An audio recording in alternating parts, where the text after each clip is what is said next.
Good morning. Today, we are going to answer number 12 question and number 13 question in the criminal law bar exam 2024. Number 12 question. Adili, a grocery cashier, was charged under the following information which reads, the accused with intent to gain and abuse of confidence feloniously stole grocery items worth 1,500 pesos without consent of her employer. In due course, the trial court convicted Adili of qualified theft. The trial court ruled that Adili took advantage of her position as a cashier, which entails high degree of confidence because it involves handling of properties of the employer. Did the trial court properly convict Adili of qualified theft? Answer: no. It's simple theft only. In Joy Batislaon, Balik-Balik versus People of the Philippines, GR number 256624, July 26, 2023, it states, inarguably, there is no evidence that Joy could not have committed the crime had she not been holding the position of a cashier. Again, the abuse of special trust must be grave to aggravate and qualify the commission of the crime of theft. On this point, the court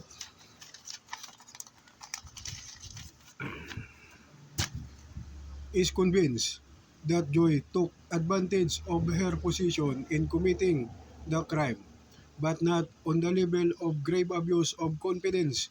Thus, the crime is only of simple theft.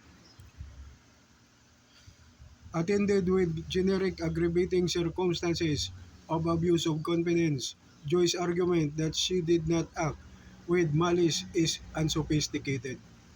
As the CA aptly observed, the sheer number of items that Joy did not scan speaks volume against her theory of negligence or human error.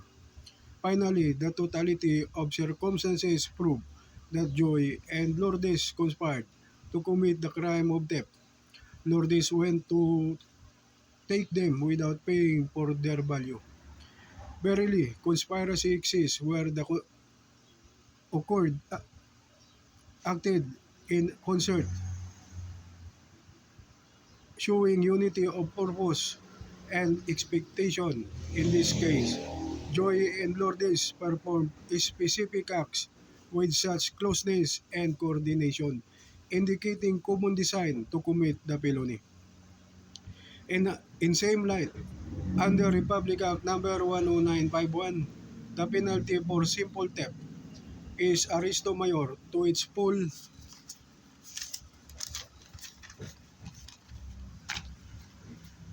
extent.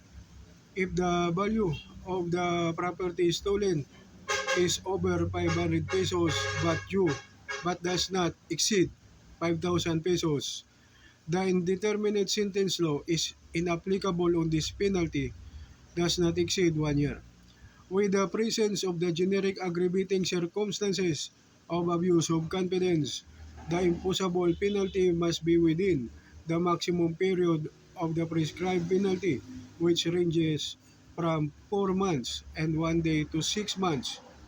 This is so, there is no civil liability since the stolen items were returned to the private complainant. Furthermore, as to the concept of taking, the only requirement for a personal property to be the object of theft under the penal code is that it be capable of appropriation.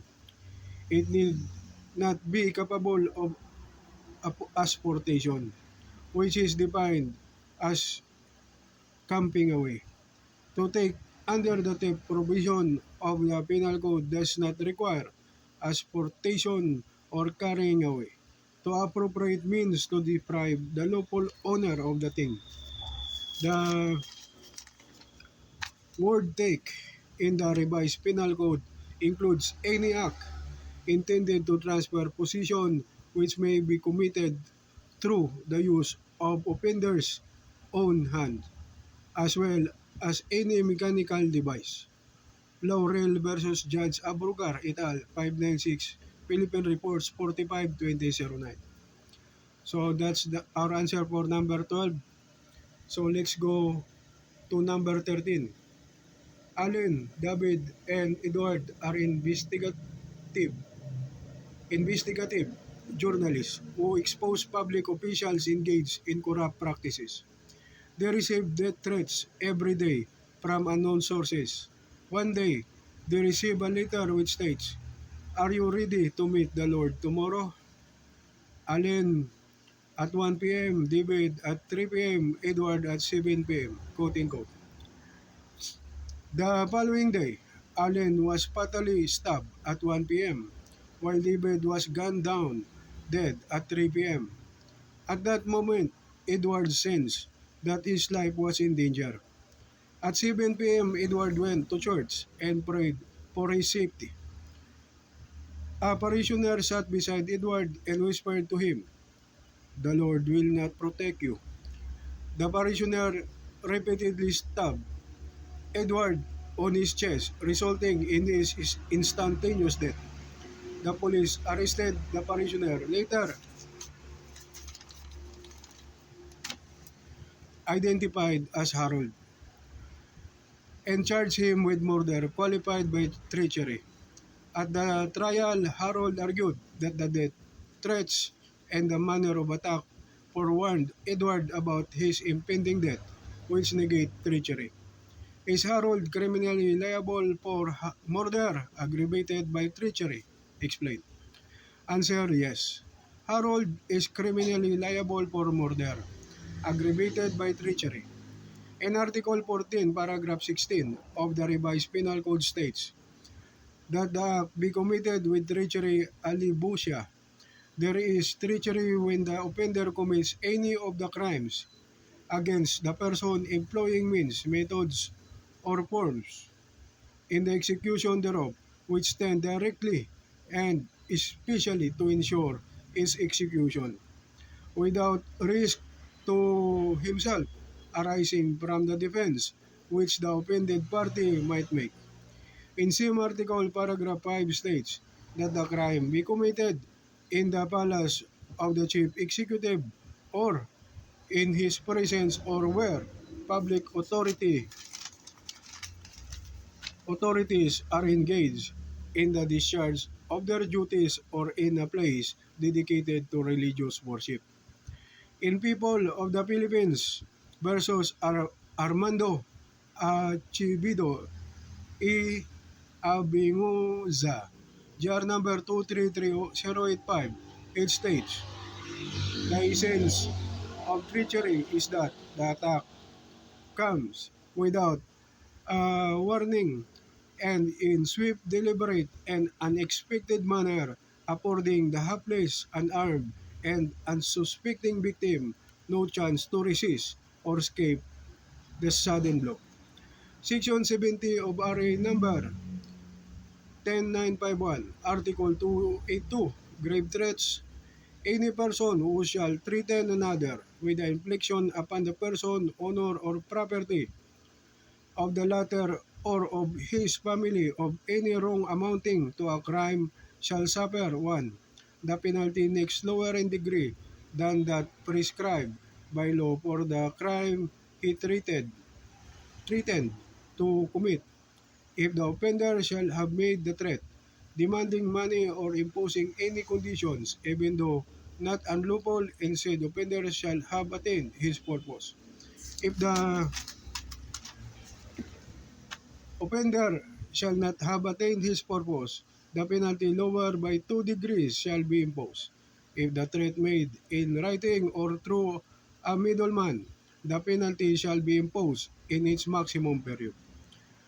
Paragraph 2.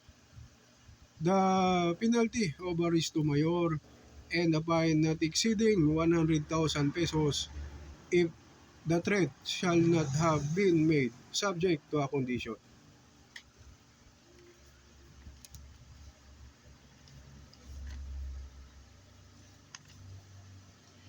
Article 248 of the Revised Penal Code, murder. Any person who not falling within the provisions of Article 246 shall kill another shall be guilty of murder and shall be punished by reclusion perpetua to death if committed with any of the following attendant circumstances. 1. With treachery, taking advantage of superior strength, with the aid of armed men or employing means to weaken the defense, or of means or persons to ensure or afford impunity. Ejus dem generis of the same kind. 2. In consideration of a price, reward, or promise.